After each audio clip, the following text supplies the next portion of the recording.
Can a heart forged in darkness truly learn to live in the light? Can the love of a good woman tame the beast inside a monster? Or does she simply teach him what's truly worth fighting for? This is the story of a king cloaked in shadow, and the baker who accidentally stole his most precious possession, forcing him to claim her as his own. The scent of yeast and sugar clung to Isabella Rossi like a second skin, a sweet armor against the city's grime. Her little bakery, Dolce Vita, was an oasis on a cracked pavement street where hope was a foreign currency. As she wiped down the last marble countertop, the familiar sounds of dusk were shattered by a scuffle in the alley. Peeking through the flour-dusted glass, she saw him. A boy no older than 10, with eyes too old for his face, cornered by 3 lanky teenagers looking for an easy mark. His suit was too fine for this neighborhood. A tiny lamb surrounded by starving wolves. Something primal and protective flared in Isabella's chest. Without a thought, she grabbed the heaviest rolling pin, its wood worn smooth from years of her grandmother's touch, and burst through the back door. "Get away from him," she commanded, her voice ringing with an authority that surprised even herself. The teen sneered, but faltered at the sight of the wild-eyed woman brandishing a baking tool like a weapon. "This doesn't concern you, lady." She took a step forward, the rolling pin held high. "Everything in this alley concerns me. Now go, before I decide to flatten more than just dough." They scattered like cockroaches in the light, leaving Isabella alone with the silent, stoic boy. His gratitude was a flicker in his dark, guarded eyes. Isabella led him inside, the warm air thick with the lingering sweetness of her trade. She gently dabbed a small cut on his cheekbone with a damp cloth, her touch a strange and forgotten comfort to him. He wouldn't give her his last name, only Leo, and explained his father was a very busy man. As he spoke, a small leather-bound journal slipped from his satchel unnoticed. He was quiet, but his gaze missed nothing, cataloging the worn floorboards, the chipped paint, the genuine kindness in her expression. Just as she was about to ask more, a long black sedan, silent as a panther, slid to a stop at the curb. A man in a severe suit emerged, his eyes sweeping the street before locking onto the boy in the window. He opened the door and Leo stood without a word, giving Isabella a single solemn nod before disappearing into the car's tinted interior. The vehicle pulled away, leaving only the scent of exhaust and a profound sense of unease. Isabella stood there for a long moment, the world outside her bakery suddenly feeling much larger and much more dangerous. It was only then that she saw the small journal lying on the floor, its leather cover embossed with a single unfamiliar crest, a crowned serpent coiled around a rose. Far across the city, in a penthouse office that viewed the sprawling lights like a kingdom, Marco the Shadow Bellini seethed. His son Leo had slipped his security detail for 47 minutes. An eternity. An unforgivable failure. His cousin and underboss Luca Vario stood by the window, a smirk playing on his lips. "He has your spirit, Marco, but this world preys on such things. It is a weakness." Marco's jaw tightened, his knuckles white as he gripped the edge of his mahogany desk. Just then, his loyal consigliere Giorgio entered, his old face a mask of placid professionalism. He placed a tablet on the desk. "Don Bellini. We found him. He is safe." The screen showed a grainy security image. A woman, her face fierce and smudged with flour, standing defiantly between his son and the filth of the streets, a rolling pin held like a scepter.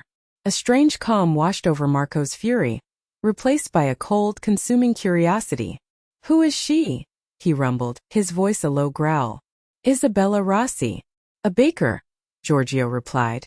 She protected him. Marco stared at the image, at the fire in her eyes. She hadn't been afraid. In his world, fear was currency, and this woman was apparently bankrupt. He had to see her, had to understand the anomaly she represented. He had to know if she was a guardian angel, or simply another loose end that needed to be tied. The next afternoon, the bell above Isabella's shop door chimed, a cheerful sound that died in the sudden oppressive silence. A man stood there, so perfectly tailored he seemed cut from the very shadows he cast. Marco Bellini didn't look at the pastries. His dark, intense eyes were fixed solely on her. The air crackled, thick with unspoken power and a scent of expensive cologne and danger. He moved with a predator's grace, his presence shrinking the cozy shop into a cage. "I'll have a cannoli," he said, his voice a deep baritone that vibrated through the floorboards. As she boxed the pastry with trembling hands, he leaned against the counter. "I hear you had some trouble in your alley yesterday." Isabella's heart hammered against her ribs. She met his gaze, her chin lifting instinctively. "I handled it." A slow, dangerous smile touched his lips. "So I see. You were very brave." It wasn't a compliment. It was an assessment. He was dissecting her, peeling back her layers with his gaze alone. "The boy you helped, he is my son." The words hung in the air, heavy and suffocating. This man wasn't here to thank her. He was the king of the world she'd only glimpsed, and she had touched something that belonged to him. He pushed off the counter, closing the small space between them. "Your courage has created a complication, Dulcetsa. You have seen my son's face. You have involved yourself in my family's affairs." Her breath hitched. "I was just helping a child, and now," he whispered, his voice dropping to a possessive murmur, "I have to help you, by keeping you safe. With me." The decision was made before he had even spoken the words. This woman, with her flower-dusted cheeks and defiant fire, was a liability. But as he looked at her, at the pulse fluttering in her throat, he felt something other than cold logic. He felt a primal urge to own that fire, to keep it for himself. He sent his men that night. There was no struggle, no violence. Just a quiet, unyielding command. Isabella was escorted from her small apartment above the bakery and driven to his villa, a sprawling marble fortress overlooking the city. She was not taken to a dungeon, but to a bedroom larger than her entire home, with silk sheets and a balcony that opened onto a garden of blood-red roses. He was waiting for her there, holding a gown of emerald silk. "This is your life now, Isabella," he said, his voice leaving no room for argument. "You are under my protection. A gilded cage is still a cage," she shot back, her voice shaking but unbroken.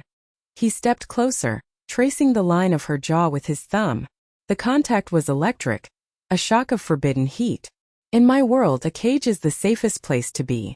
You belong to me now, Piccola Rosa. You will learn to accept it." But Isabella was not one to simply accept. In the days that followed, she was a ghost of defiance in his opulent home. She refused the lavish meals, wore her own simple clothes instead of the designer gowns, and met his smoldering gazes with an icy glare. Her only solace was Leo. The boy would sneak to her room, the leather-bound journal in hand. They would sit and talk for hours, not about his father's dark empire, but about the stories in the book, about her grandmother's recipes, about a life she feared she'd lost forever. Marco watched them from the shadows of the hallway, a storm of conflict brewing within him.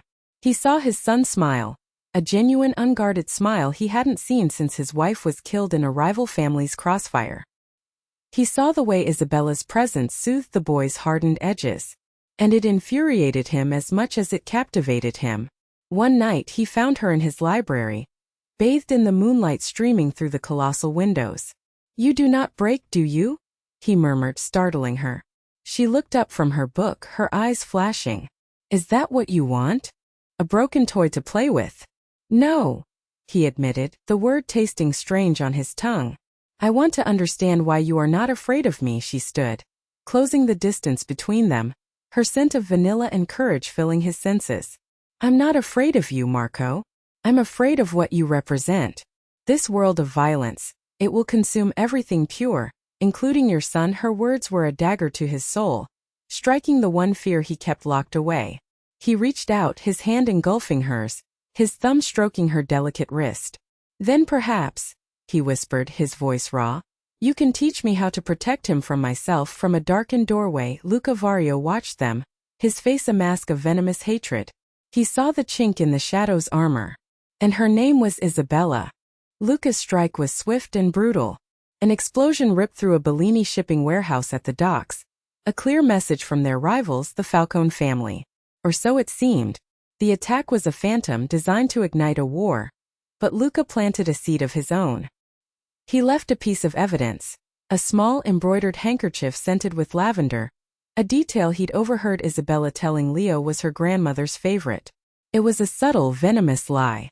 When Giorgio presented the finding, Marco's world tilted on its axis. The tenderness he had begun to feel curdled into icy betrayal. He stormed into the library where Isabella was reading with Leo, his face a thundercloud of rage. He ripped the book from her hands. "Get out, Leo," he commanded, his voice dangerously low. The boy fled. Marco advanced on her, backing her against a towering shelf of books. "Did you think I was a fool?" he snarled, his voice laced with the pain of a fresh wound. "Did you think your soft eyes and gentle words could blind me to your treachery? A spy for the Falcones sent to soften me up." Isabella stared at him, her heart shattering. "What are you talking about? I would never." "Liar!" he roared, slamming his fist against the shelf beside her head. Books tumbled to the floor. The handkerchief. The lavender. A message for your true masters. Tears streamed down her face, hot and furious. "I don't know anything about that. You have to believe me, Marco." But the cold mask of the dawn had fallen back into place. He saw only the code, the betrayal, the weakness she represented. "I believe nothing you say." He dragged her from the room and locked her in her suite, the click of the lock echoing the sound of his heart closing itself off once more. He was the shadow again, and shadows trust no one. Giorgio, however, was a man of logic, not passion.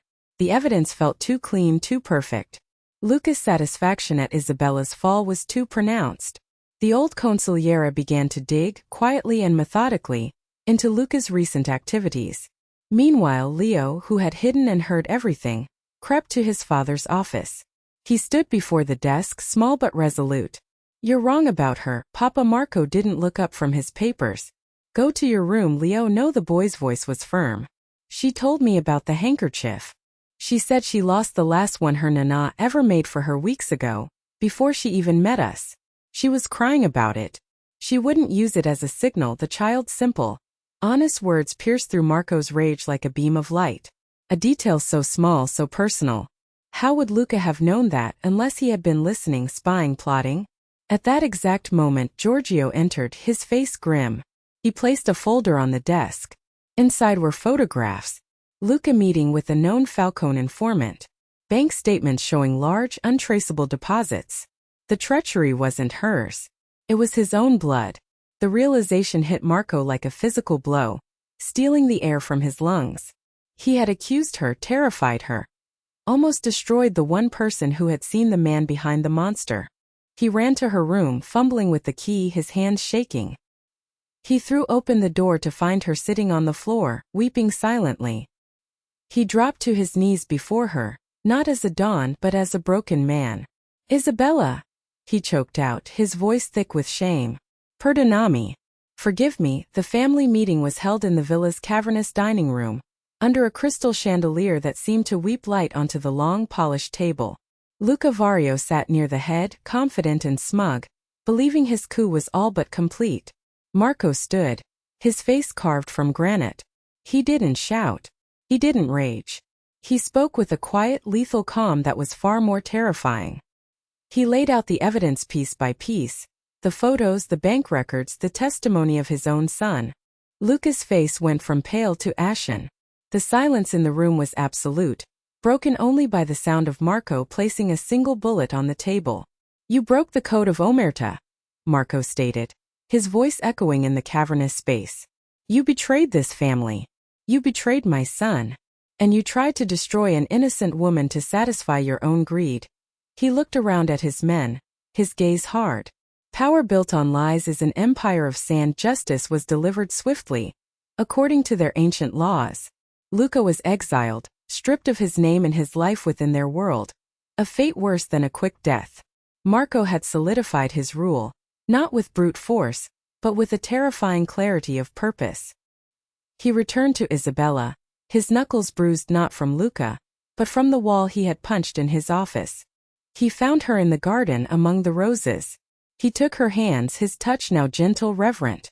"My world will always have blood on its hands, Isabella. But I swear on my son's life it will never touch you again. You are not my weakness. You are my strength. My reason. El mio tutto. My everything." The final rays of sunset painted the sky in hues of rose and violet. Isabella stood on the balcony with Marco, the city lights twinkling below them like a carpet of fallen stars. The immediate danger had passed, but the world he commanded was ever present, a low hum of power beneath the quiet evening. He was still the Shadow King, a man forged in violence and secrecy, But when he looked at her, his eyes held a light she had put there. He fastened a necklace around her throat, the diamonds cool against her skin. It wasn't a collar but a promise. A symbol that she was not a possession, but the keeper of his most vulnerable part. His heart. "I cannot leave this life," he said softly, his breath warm against her ear. "But with you I can build something more than an empire of fear. An impero DNOI. An empire of us." She turned in his arms, her hand coming up to cup his jaw, her touch erasing the hard lines of his past. "I don't want you to leave it, Marco. I want you to rule it with honor, with a justice they have never seen before." He leaned down and captured her lips in a kiss that was both a surrender and a coronation. A promise of a future they would forge together in the beautiful, dangerous twilight. "So I ask you, can a heart forged in darkness truly learn to live in the light? Can the love of a good woman truly tame the beast within a monster? Or does she simply teach him what's worth fighting for? You tell me, what would you risk for a love that could either save you or destroy you completely? Let us know in the comments, and don't forget to share this story if you believe in the power of a dangerous love.